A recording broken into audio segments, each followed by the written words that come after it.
The discovery of America by Europeans in 1492 is perhaps one of the most important and significant events in world history. It can be said that Columbus's caravels not only opened vast unexplored lands to the Old World, but also, in a literal sense, dragged Europe into a new era. The news that somewhere to the west, across the ocean, there were vast, rich territories ready for settlement literally blew the minds of Europeans.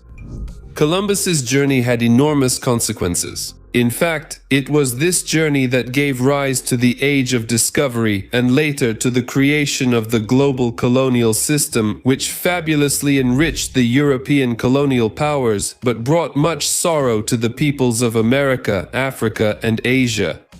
Thanks to the discovery of the New World, Europeans became acquainted with chocolate, potatoes, and tomatoes, as well as other less useful things like tobacco and syphilis.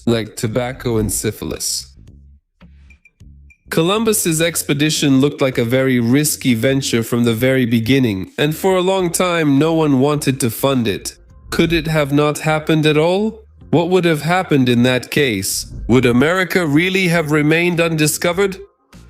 I'll try to answer all these questions in this episode. My name is Semyon and I officially launched the What If series. Let's begin.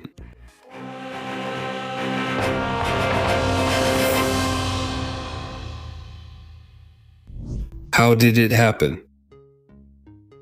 First of all, I want to say that in this video I won't be touching on the pre-Columbian discoveries of America. They definitely happened. It has long been established that in the 10th century, Vikings visited North America.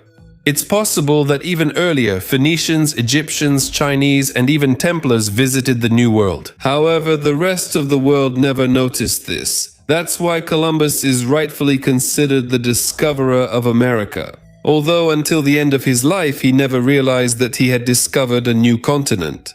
Asian goods were in great demand in Europe. Spices were especially valued: pepper, cloves, cinnamon, ginger. The Turks and Ottomans, after conquering Constantinople, cut off the traditional trade routes to the east. After that, Europeans turned their attention to the sea. The Portuguese tried to reach India by sailing around Africa from the south. But the Genoese sailor Christopher Columbus believed that the fastest way to reach the riches of the East was by sailing west. In the 15th century, Europeans knew very well that our planet is shaped like a sphere.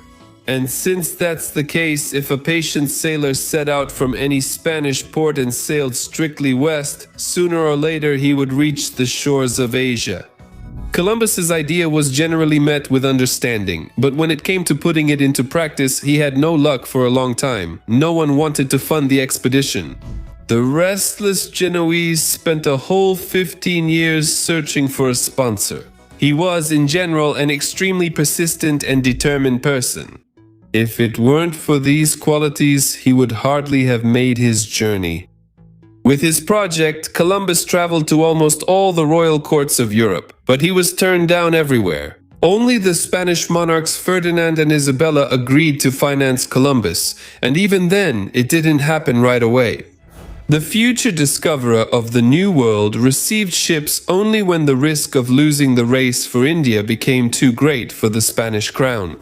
Interestingly, although the idea of sailing west was quite reasonable, Columbus was very wrong about the distance to his destination. The navigator believed that Europe and Asia were close to each other. Therefore, reaching the shores of China and Japan would not be particularly difficult. Columbus was not very strong in mathematics at all. According to his calculations, the distance between Portugal and Asia was only 4,000 to 5,000 kilometers instead of the actual 20,000. He believed that such a journey could be completed in just a couple of months at most. But this was a terrible mistake. If America didn't exist, Columbus and his men would have died at sea, left without water and food. Well, what happened next is well known. On August 2nd, 1492, 3 ships set out westward from the Spanish port of Palos de la Frontera, Santa Maria, Niña, and Pinta. On October 12th, the expedition reached the island of San Salvador in the Bahamas. This was the beginning of the colonization of America. Later, Columbus organized 3 more expeditions, during which many islands of the Caribbean Sea were discovered. The coast of South America was also reached. By the way, the great navigator himself turned out to be a rather unpleasant character. He was extremely cruel not only to the local population but also to his fellow Spaniards. Therefore, the news of his arrest and being sent back to Spain caused widespread rejoicing. But that's, as they say, a completely different story. If Columbus hadn't made it, Columbus's voyage might not have happened at all due to a simple lack of funding. The future discoverer of America was refused in his native Genoa. He was almost laughed at in the Portuguese court. The English monarch Henry VII was not interested in the expedition.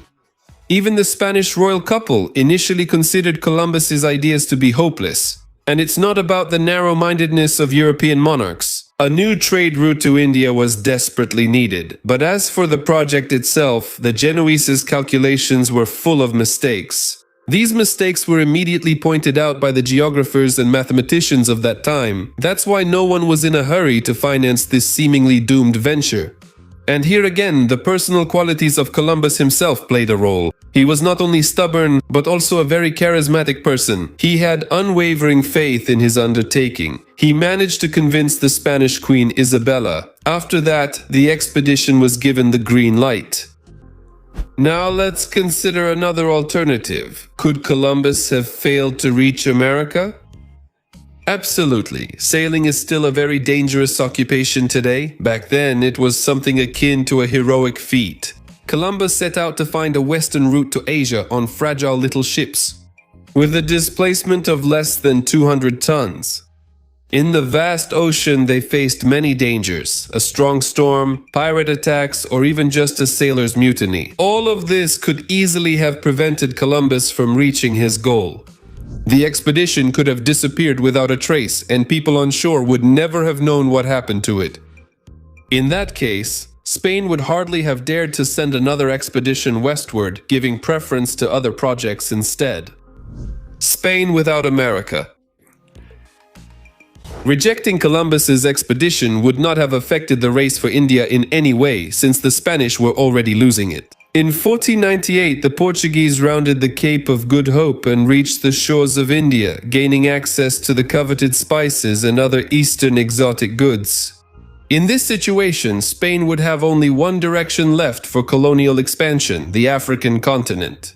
It should be noted that in our reality, by the end of the 15th century, the Spanish had significant footholds in Africa, the coastal areas of Algeria and Tunisia, significant influence in Morocco and Mauritania. Later, almost all of this would be lost, but for one simple reason. Spain was spending all its resources on its American colonies. Africa only received what was left over. In an alternate reality where America remained undiscovered, Spain would have paid much more attention to African affairs. Perhaps now we would be talking not about Latin America, but about Latin Africa. However, two inevitable conflicts immediately arise here. By actively expanding into Africa, Spain would undoubtedly have come into conflict with Portugal, which had its own interests on this continent. In northwest Africa, the Spaniards would undoubtedly have faced another formidable force, the Ottoman Empire. In the 15th and 16th centuries, the Ottoman Empire was still at the height of its military and political power. It not only controlled the Balkans and the Middle East, but also threatened to invade Western Europe. Therefore, it is difficult to say how the confrontation between Istanbul and Madrid would have ended. Without their Western colonies, the Spaniards likely would have been more successful in the Italian Wars, which lasted over half a century. However, overall, without the huge flow of raw materials, silver and gold that Spain received from America in real history, it is unlikely that it would have achieved the power it had in the 16th and 17th centuries. Who could have replaced Columbus? How? Мог бы заменить Колумба. As I already mentioned, the idea of searching for a westward route to India was not so revolutionary for Europeans. Therefore, if Columbus's expedition had not taken place or had perished along the way, another navigator would have simply taken its place. And there were more than enough adventurers in Europe at that time. The age of discovery is full of personalities, each more remarkable than the last. For example, Magellan himself, who made the first circumnavigation of the globe. After all, he also sailed west, hoping to reach the Spice Islands. And this plan was carried out. However, Magellan himself died along the way. America could have been discovered by John Cabot, who believed that the Spice Islands were somewhere to the northwest of Europe. Later, he was the first to explore the northwest coast of Canada. And in 1500, the Portuguese Pedro Cabral deviated from his course on the way to India and ended up in Brazil, which he immediately claimed for Portugal.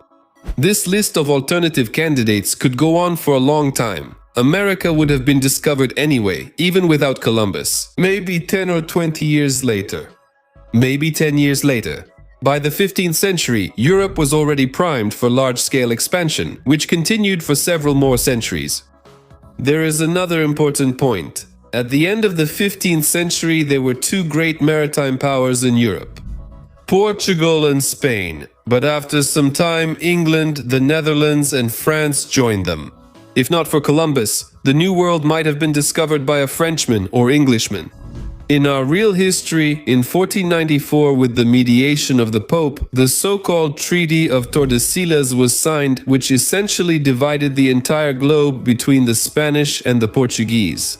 If the discovery of America had happened a little later, the world would have had to be divided into 5 parts, and it's unlikely this could have been done without incidents.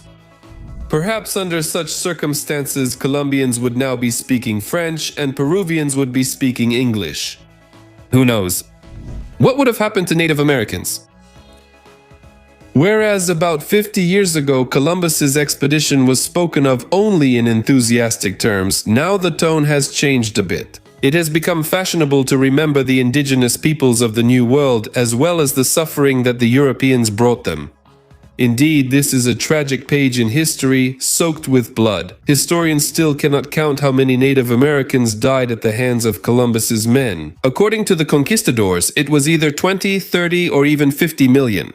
As soon as the discovery of America became known, a stream of adventurers from Spain poured into the new lands, interested in only one thing: personal enrichment. They carried out a real genocide of the Indians. Christopher Columbus himself treated the local inhabitants so badly that the king even had to send a special commission to investigate. The conquistadors literally wiped out the civilizations of the Incas and Aztecs, leaving ashes where flourishing cities once stood. The inhabitants of America died not only from European weapons and cannons. Far more of them were killed by unknown diseases such as smallpox. Could all these horrors have been avoided if America had been discovered a few decades later? Hardly. In any case, the Inca and Aztec states would have been destroyed, and the indigenous population would have faced brutal terror. A short delay wouldn't have helped the Indians. Unfortunately, due to insufficient technological development, they were doomed to destruction and enslavement. Even if the New World had been colonized not by the Spanish, but for example by the French or the English, it is unlikely that this would have made things any easier for the local inhabitants. By way of an epilogue to sum up my story, I can say only one thing. Even if on August 2, 1492, 3 caravels with one stubborn Genoese on board had not set out to the west, it would not have fundamentally changed anything. America would have been discovered anyway, even if it was a year or 10 years later, and then it all would have happened again.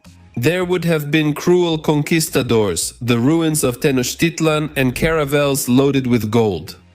It's true, the abundance of American gold played a very cruel trick on Spain, but that's a completely different story. That's all. Goodbye, everyone.